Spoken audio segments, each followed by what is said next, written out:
Nó khó lên. Cái gì vậy? Bắt đầu đi. Nè. Cả đó. Thôi.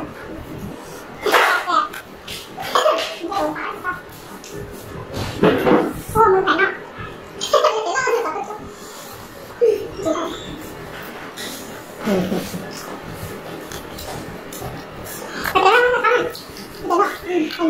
Cô thì nó sẽ tăng.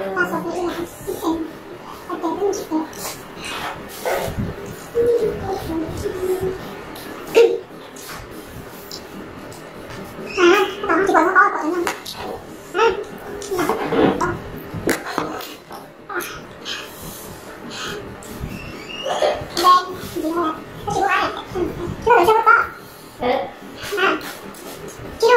Đó.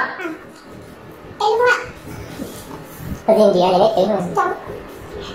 Trộn chăn luôn.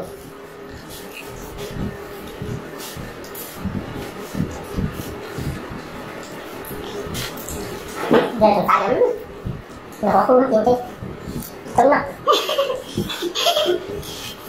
Nó ta biết biết sao.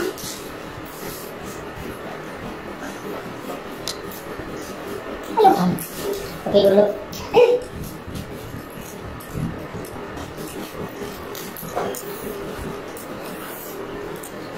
Bài làm sao?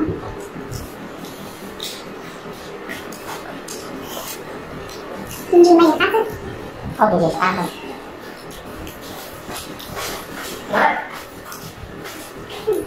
Cô bạn.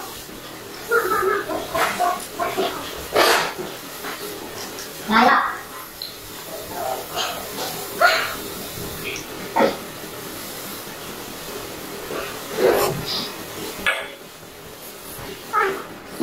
Làm việc mà.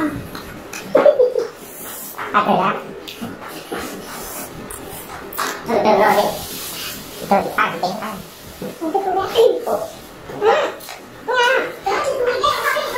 Chị tỉnh.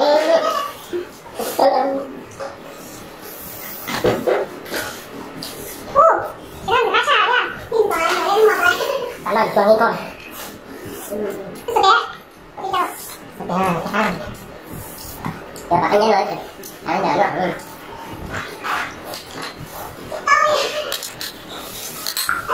Cái đó là được.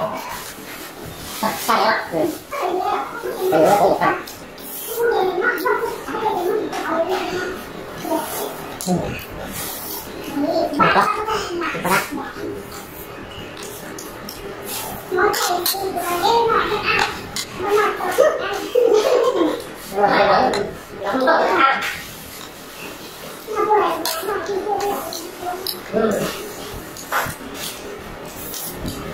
Sao nó ra vậy ta?